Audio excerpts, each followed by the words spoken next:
Hello and welcome to another video. Now, if you're watching this on Cringe O'Clock, you may be wondering, why is this here?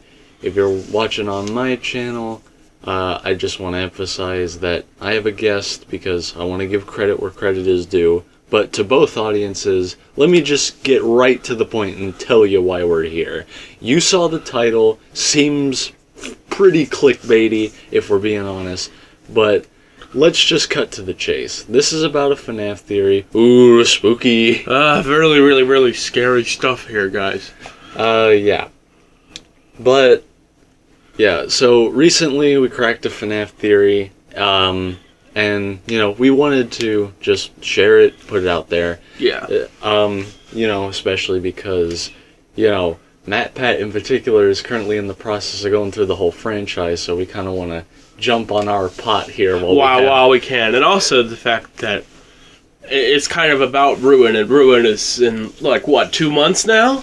Yeah. Which is nuts. Like 2.5, 3 months. Something like that. It's a little less than 3 months.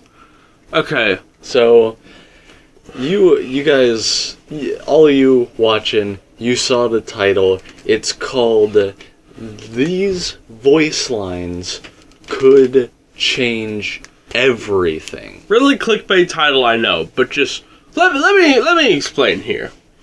So, go back to before, you know, Security Breach was out. We got a few different trailers, but in one specifically, the one where at the beginning, we see, like, the Vanny Mask and William Afton talking, right? Yeah, he's like, before I found you, you were small, pathetic. Yeah, and then I was just like, overall, really cool trailer. It's like, it showed us a lot more of the game, but there's one set of voice lines in that trailer that, so basically, the other day, I was rewatching some of the Security Breach trailers because I kind of like wanted to show my friend some stuff at the time. And it came across to me, there's a set of voice lines in that same trailer where William Afton speaks, where it's a voice that we do not know. It's like, you will do as I say, you will bring me what I want, and if you fail me, both of you will burn. Let me say this real fast. That is not a voice we know. And you could argue, oh, it's William Afton. No, because William Afton speaks in that, and those two voices sound absolutely nothing alike. Yeah, they're very, very different. Like, you can't even say, like, you know, if we got a trailer, and, like, because we had a big discussion about this, like, the night before we recorded this. Yeah. If these voice lines were in a trailer on their own where no one else spoke, then I would absolutely be willing to say, oh, they probably just changed someone's voice up and, like, did some things. But, like, you have to think about the context of this voice in this trailer. It, one, speaks in a same trailer where William also speaks, and the voices are clearly different. Yeah. You can't say, oh, he's just raising his voice a bit. They are way too different. That's just not what that would sound like if that other voice raised their voice. The second thing is what they are saying.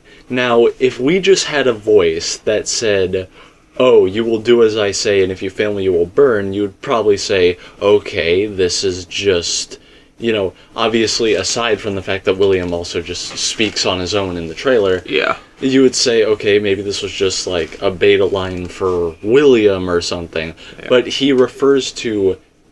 this voice refers to two people. He's like, both of you will burn.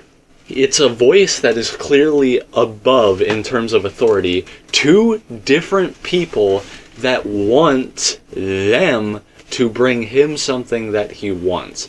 And the only other real group of two people working together, other than, you know, Burn Trap and Vanny, would be Freddy and Gregory. But with the context of those lines... Exactly, and that would not make sense together. It wouldn't make sense to refer to those two, so... Who could this person be? You know? That's the question. That's the question that our theory is about. Like, who is this person? Because, you know, obviously, you know, Security Breach does have a lot of cut content, but at the same time, it's also not hard to believe that the game may be designed with Ruin in mind the whole time.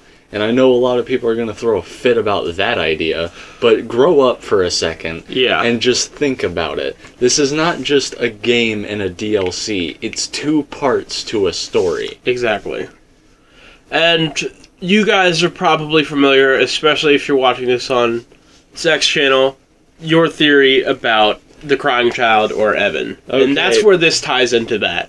So, obviously the big question when we found and remember that these voice lines exist, because Security Breach went through a lot of delays and changes, these voice lines are a thing that people forgot about.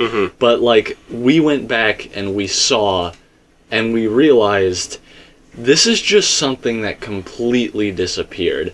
I even made a joke that this could be that Easter egg no one has found that the developers talked about in that Game Jolt interview. Exactly. They said there was an Easter egg no one found. It's like, what if this is it? What if this is it? That a character that we were introduced to just got completely erased. Yeah. It's like, what happened to that voice? Who is that? Exactly. And why is it very... Why are all of his lines, with the context of the trailer, very clearly just someone who's somehow above not just Vanny, but also William? Exactly. Because that's the only context that makes sense. Because let's think about some things that, happen, and also how it sort of relates to me. Because that's kind of where you segued in. Yeah. So, obviously, when we first started talking about this and this voice, and we're like, who is it? I was like, because you told me your story. You were like, I went back and I saw these lines and I realized, oh shit, that really is true. Who could that be? And mostly as a joke to jab at my nearing 2 years. Yeah, to be fair. Mostly as a joke to jab at my nearing 2 years of mad theorizing that the crying child from FNaF 4 is secretly being set up for a return. Exactly. You said, oh, it's Evan, because that's sort of the nickname that we know him for at this point. Cause it was half a joke and then a little bit of me being serious about it. But here's the thing.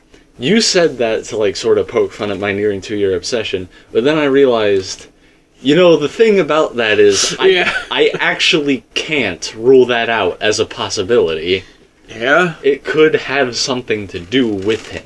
Because then you were thinking, because your thing is if he's still here, he'd be so hell-bent on revenge. So let me tell y'all a story. So something that we do sometimes is we just play chill games together. On one of these sessions, it was really in the middle of the night. It was pretty late. We got into a very serious discussion that sparked from, oh, do we have predictions for Ruin, which is another, can of worms that we're gonna avoid popping open. Yeah. But the discussion eventually led to, again, my obsession with this character, and the question was, what do I think would happen if he came back, but was nothing I sort of made as a mock personality? Because I believe at the time I had already done that anniversary joke video where I made him a snarky asshole. Yeah. And and then I got into a discussion that was basically if you want my genuine serious thoughts, I do think this kid is still walking around. Because, Matt Pat thinks he was the Golden Freddy mask kid from Happiest Day in FNaF 3, which I just don't believe, because why the hell would anyone, of the other kids know him to, celebrate his birthday? Because, back then, when it was just the first 4 games, people were oh, these are, the bullies. But then we found out that the Foxy bully is Michael, who's probably also the guy you're playing as in 3, so he can't be fucking dead. Yeah. So there would have to be more. But then you think, oh, it's probably the missing children, but then why would they help him? I just don't think that's the conclusion to that character's story. Especially because, if we're being realistic, because the 3rd game came before the 1st one, that character probably wasn't invented at that point. Exactly. But, that little side tangent out of the way, I said, realistically, I think, yes, there's still traces of this kid around, and if we ever get to see him again, it's very possible that my most realistic idea of what he would be like is after all these decades of having to deal with all this bullshit of like, William keeps coming back, there keeps being murders. He would just be done with it at this point. And let's say we are right, and this voice that is like demanding of apparently Vanny and Burntrap is some sort of incarnation of him. It's very clear that that is exactly what he is. Yeah. Like, the logbook, so the logbook that Michael has that he apparently got from like his 1993 job at FNaF 1, there's supposed to be like, you know, hints that the crying child is haunting that book and speaking by altering the printed text, which just is a whole nother can of worms that I opened into some of my other theories. Yeah. But I'm not going to go into that. And judging by what he's saying, it seems like, oh, he's like timid, can't really do much. And maybe that's how he was in like the first few years that he was dead. But I feel like over the decades, he's just kind of gotten sick of what's been happening. And he wants... Yeah, it would make sense. He wants everything dead and everything to end. Yeah, it would definitely make a lot of sense. But that's not really, you know... Let's say, and like, this is going to be a big part of this theory, assuming that this voice is him. Yeah. And obviously, you know, it's a bold claim. Like, this character died off, and, you know, it seems like he should be dead. But in order to explain why I would just throw this character into this theory like this, I think it's important to establish why I began this, like, 2-year-long rant of mine. Yeah. So it started December, sort of like it is now, but a couple years ago. Yeah. I was at my family visiting them for Christmas because I don't see them much. So, and I was thinking to myself, weird. Every other member of this family came back from the dead in some manner. Mm-hmm. Where the hell did this kid go? And then, with that knowledge, I started looking and realized Scott has been planting a building and building and building paper trail of things that relate to this character. Exactly. Sister Location showed pieces of his bedroom. Help Wanted had nightmares all over that shit. Mm-hmm. And, like, even after I had made my initial thought of this, stuff like Fury's Rage and Actual Security Breach came out, and the paper trail is still building, because, oh, there was the Dreamgeist boss, and, like, yeah, it was, like, a red herring and a troll, but it still happened. Yeah. And showing that, you know, Scott clearly hasn't forgotten about that character. Yeah. And then in Security Breach, in the Rockstar Row Museum, where, you know, there's a lot of empty display plates because the blob slithered through the building and is collecting parts. Yeah. For some reason, something that's missing, which means the blob probably took it, is what is clearly supposed to be the box. Yeah. And I'm just like, why? Yeah, because the thing is, the only reason he's like taking things is parts to build him up. Why would he need the box unless something told him to get it? Or there's something inside it that it, like, really wants. But, like, we don't know that because the box has never been opened. Exactly. And it's like, what is in that box? And I think with that idea, because, like, this is why I'm still so adamant about this, is because Scott legitimately has been building this ever-growing paper trail. Exactly. But not even in Security Breach has there been a payoff for it yet. Exactly. So it's possible that Ruin could finally be that payoff. And obviously, you know, with a lot of FNaF theories coming out, especially, you know, given all the crazy shit the book tells us is fair game in the universe. Yeah. With all this, like, crazy theories going around, obviously this one's probably not going to be any different, but we at least have some justifications. As we said many times, the title is literally kind of clickbaity looking. It says, these voice lines could change everything. But here's the thing. We really mean it because, again, say oh, these voice lines are for sure Evan. Let's say hypothetically that's just a proven fact, even though we all know it's not. But let's just say it is fact. Let's tell the people listening to this the amount of details that instantly lined up the second we thought about it that way. Okay, so I want to start off with the Afton ending of Security Breach here. Think about it this say Evan would be controlling the blob. And if you think about it, in that ending, the blob even tries to help William kill Gregory. Yeah. So, here's the thing. During the boss fight, because here's the thing. The voice that we are talking about, that would be, let's say, Evan, commands two figures to bring him what he wants or they will burn. Now, what is the thing that they want? Well, judging by what's been going on in Security Breach, it's clearly the thing that this figure wants is Gregory. Yeah. He wants Gregory. And the blob, here's the thing. It's so weird how it would attack, William and Gregory. And here's why. Because, it attacks Gregory on sight. Literally the second it knows Gregory is there, it attacks. But here's the thing. In the case of William, it does not attack William until he has already failed his assignment. And here's the thing. It's why doesn't...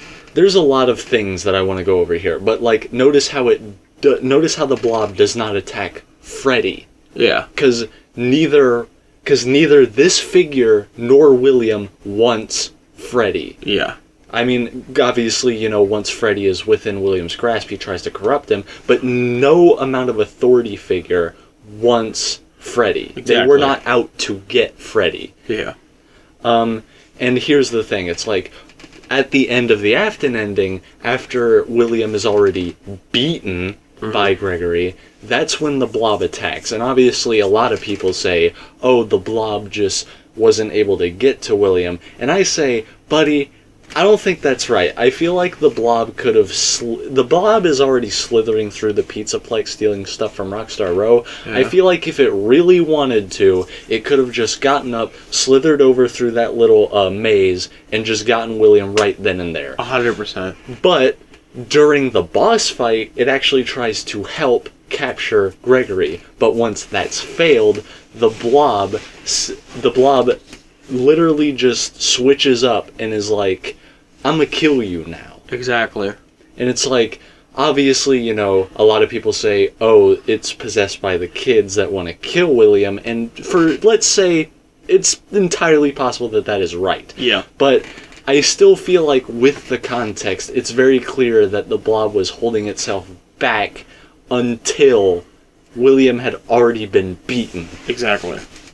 And that sort of ties into the voice line. The voice line said, if you fail me, both of you will burn. Mm-hmm. And once, William failed, not only did the blob attack him, but the place started bursting into flames. Exactly. He was burning. So it's just the amount it links up so well. Yeah, and there are also just so many weird things about the blob. For example, why did it want the box? Why did it not just slither over to William's capsule and just kill him until after he had already been, burnt up and failed? Exactly. Why does it... Yeah, why does it want that box? Why does it... Here's another weird thing. Why does it breathe? Yeah, that is true. That's true. And it's it's almost and this is what I was saying earlier about the way it acts and refers to it, because it doesn't slither over to William to kill him, despite the fact that it would probably have done so and knows that William is there. Mm-hmm. It just stays put and doesn't really attack anyone until Gregory shows up. Exactly. It's almost like whatever this figure is that is keeping Vanny and Burntrap under its boot also has the blob set up almost like a guard dog. Exactly. And it just it links up too well. And if we continued to forget about these voice lines, there wouldn't really be justification to think about it this way. Yeah. It's like the moment we saw these voice lines and thought about it in the context of, oh, could this be the final payoff to Scott's paper trail, that some things just lined up.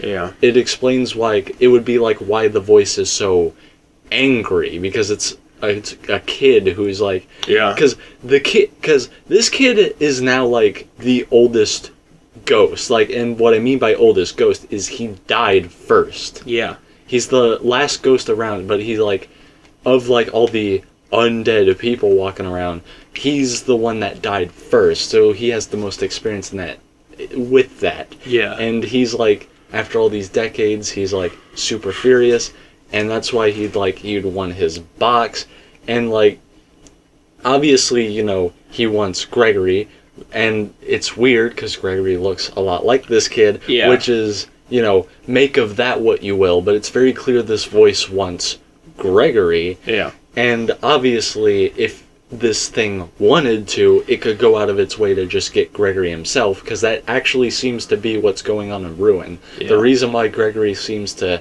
need help might be because whatever this thing is has finally had enough and just went and did it itself. Exactly. But it knew that the blob, when it was still Molten Freddy, before like building itself up with a bunch of parts, yeah, and William, it saw that they were still around, and like William in particular was being kept alive by Cassidy, and that's what Ultimate Custom Night was. Yeah. It's not actually, because fun fact for all you guys, it's not actually hell. It was actually William being kept alive, like in the room 115 Fazbear Frights, or whatever the room number was, but it was like this like undead, it was like this dude being kept alive by a spirit and being tortured. That's what UCN was.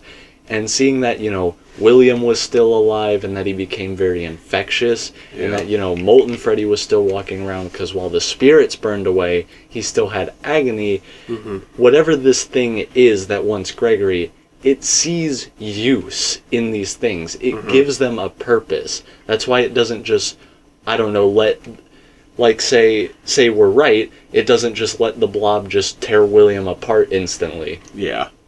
It just sets it up as a guard dog. Exactly. And it's like, it gives them a purpose, and once they failed, like the voice said, that's when they suffer. It all lines up. It's just so weird to like think about. It's like, if we never went back and saw these voice lines, we would never be able to connect this like line of dots. Yeah. But in classic FNaF fashion, this one tiny overlooked detail, when we finally remember it, instantly connects a weird amount of dots. Exactly. So in Ruin, you know, what are we going to be dealing with? Because it's, if our theory is, say, even remote, let's say our theory is even 20% correct. Okay. We still have a very big problem to deal with, and that's whatever this voice is. Yeah. And what it's going to be, I don't know. I mean, in that same trailer where we find this voice, there's like the thing where it's like, oh, there's that creepy arm that comes out of the floor. And obviously when you look at it, you can see, I mean, it's, because like I reviewed the trailer this very morning to, you know, do some fact checking, make sure I don't say anything outlandish that's just wrong. Yeah. Looking at the arm, a lot of people could probably say, oh, it's an altered burn trap arm. Initially, I remembered it looking a bit differently, but looking at it again, I realized, okay, it's genuinely possible, but it still looks fairly different. Yeah. So, you know, maybe it was just an older burn trap design. Hell, I'm willing to bet that maybe it probably was, but it also, just maybe, with that small % chance that it's not, could have been a hint at something very big that we're going to have to be dealing with. Exactly. And the question is like, because like, even like, say, you know, we have the Evan context here. Yeah. But like, even without that, the question was, what is this voice? And that's what sparked the Evan context. And even after all those connected dots, we're still left with the same question. What the hell in Ruin are we going to be dealing with here? Yeah. Because Ruin is already being developed to be way scarier than the actual, like, main game we've been given so far is. Yeah. The main inspiration is, like, you know, the daycare segment or the Endo warehouse. The two sections of the game that are vastly darker, scarier, you're always in danger. Huh. And that's going to be, like, the whole vibe of, like, the entire DLC. So it's very clear that they're going back to that horror roots. They're going back to the horror roots, which means whatever we're dealing with, this is going to be not only a big problem, but it's quite possible that it could end up being one of the scariest things in the franchise so far. Exactly. I've always said that, you know, with my, you know, recognition of, like, the paper trail Scott has been setting up for the FNaF 4 kid, I said, if this kid comes back, he is a traumatized schizophrenic that has been dead for decades. If he comes back, he should be the most deranged and scariest character in the franchise. Yeah, and just, like, what he's gonna look like, how horrifying he could be. I don't think we're ready for it. There's incredible potential here if this is right. Yeah. Because, like, you know, obviously, it's like any other day I'd say, oh, I'm just making unnecessary connections because of my obsession. But then I remember, I have this obsession because there is a legitimate paper trail that hasn't been paid off yet. Exactly. There has been no payoff to this build-up. And now that we just remembered the existence of another figure that we have no context for yet. Yeah. Other than the fact that it's apparently even has William under its threats. Yeah, and, like, that's another thing you gotta think about, like, to have William Afton, like below you. Because, like, and here's the thing. William isn't exactly in the best condition anymore. He can't move very well, and he can hardly even speak anymore. Yeah. So, it's almost like it was an opportunity. After William had been crippled so many times, it decided to take the opportunity to take this weakened form and trample him under his boot. Yeah. You want to keep coming back, you're going to have to do what I say. Yeah, exactly. And it kept William around as a tool because William is better at being more of a issue. Yeah. It's like, because, like, he ended up infecting, like, the whole Pizzaplex and controlling everything. Mm-hmm. And obviously, you know, we're taught, oh, William's the bad guy. He's the top of the food chain. He's the source of all the problems. But then you go back and watch that trailer, it's like, this is a character we don't have any context for, and he threatens 2 people under him. And the only other one it could be is William. Exactly. And it's like, it's so strange, because, like, what are we dealing with? I think we're gotta be dealing with something just that we're definitely not gonna be ready for. Because, like, theories aside, everyone kind of already thinks that, you know, everyone already has kind of been, you know, unanimously agreeing that in Ruin, the Blob is probably going to be a major enemy in the game. People thought, like, oh, the Blob's going to be the main antagonist. We got a little taste of what he's like in the main game, but in Ruin, he's going to be, like, the big issue, especially because of, like, the red eyes and the teaser poster. Mm-hmm. But I think the Blob is just, like, the guard dog, the pet, the mindless beast that listens to some sort of master. Yeah. And, like... And again, the Blob, I feel like, could have just slithered over and killed William at any point during all those hours or however long he's been, you know, infecting the Pizzaplex for. Yeah. But it wasn't until Gregory found him, woke him up, and then beat him, stopping him from, you know, capturing Gregory, that the Blob realized, I'm going to kill you now. Yeah. It's almost like the Blob was just waiting for this to happen. Mm-hmm. And once, you know, William didn't catch Gregory, that's when the failure happened. And just like the word said, he gets he gets punished. Yeah, he burns for his mistake.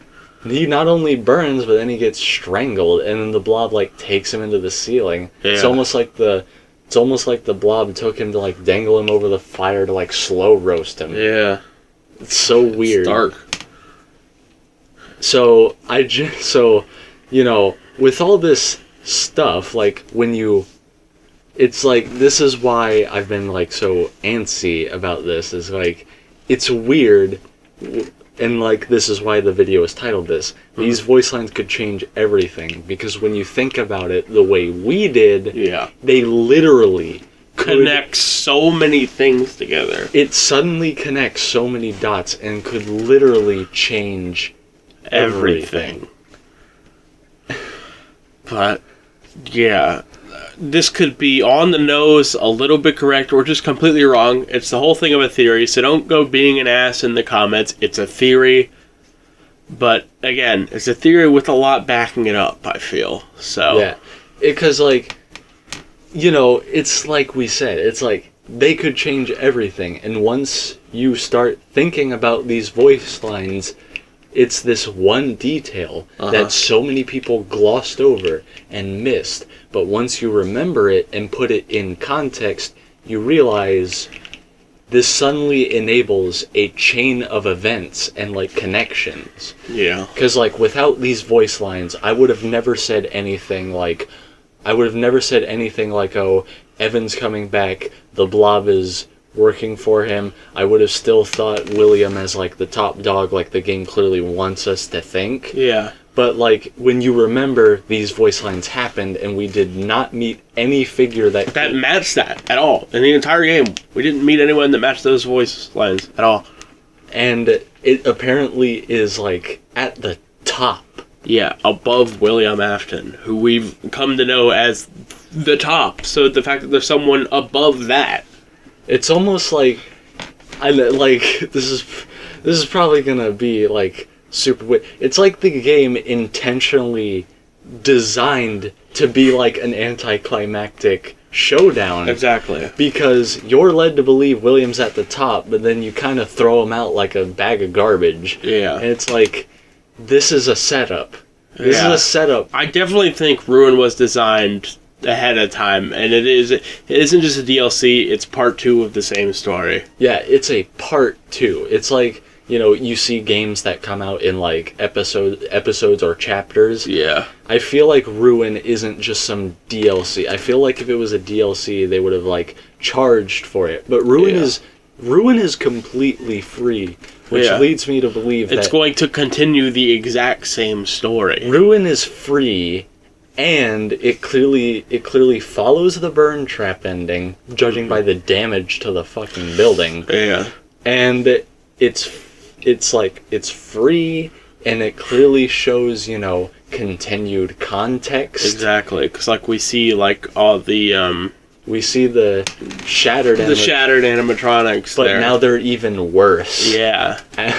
It's like, Ruin is just a part 2 to the story. That's what it is. You can't just, like, obviously they release it as a DLC so that, you know, they have, like, extra time to put that together. Yeah. But I'm pretty sure, because, like, there's, you know, like I said, there's the continued context. It follows, you know, the burn trap ending, you know, and, like, there's the more you think about the details that the devs left laying around, the paper trail, and, like, these voice lines as a character we haven't even met yet. Yeah. When you think about it like that, you start to realize Security Breach seems to have been developed with Ruin in mind since the very beginning. Yeah.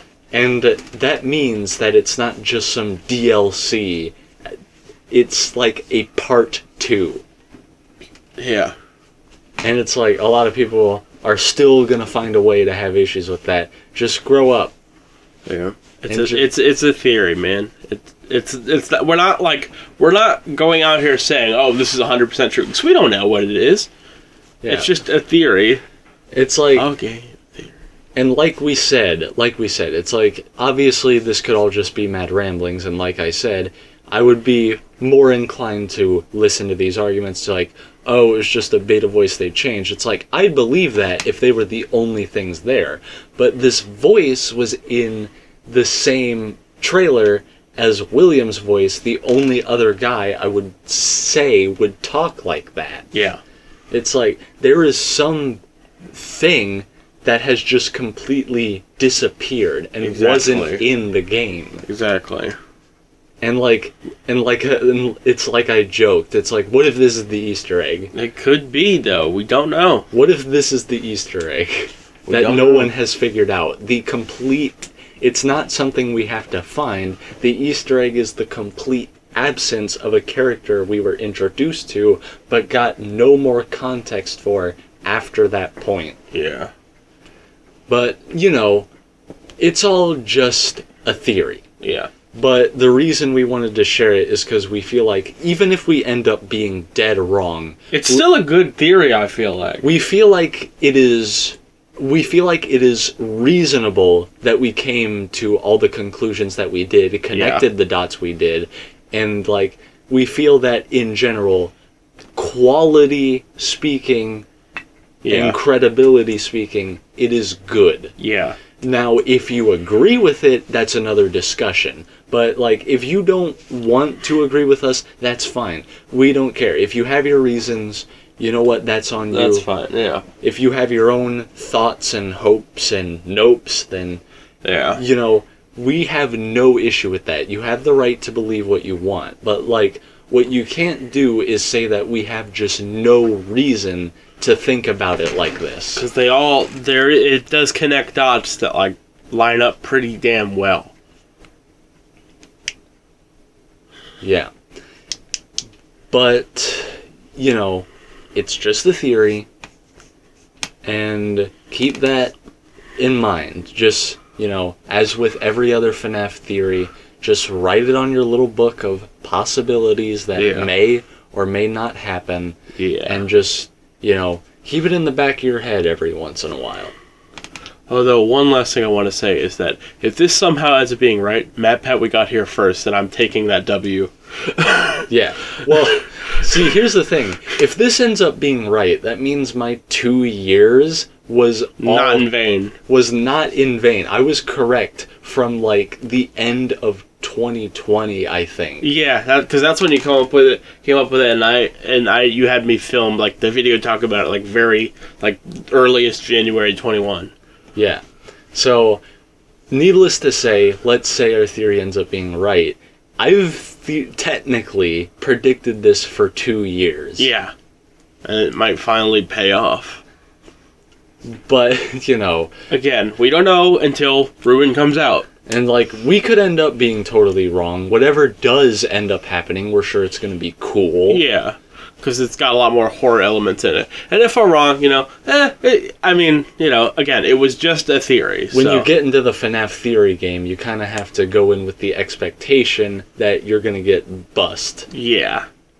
But we won't know until the game comes out in February. So, I mean, stay tuned. If you're watching this on Cringe O'Clock, we're definitely going to be playing it for Cringe O'Clock. Yeah, we're going to be playing Ruin for Cringe O'Clock, which should be a lot easier for us. Yeah. And, you know, again, it's a theory, and it's kind of likely that we could just end up bust. It's something I've gotten used to, but who knows? Maybe this will be the one time Scott does not hit me in the knee. Yeah. You know, that one FNaF fan, Scott consistently shoots in the knee without trying because he's using a smoothbore pistol. Yeah.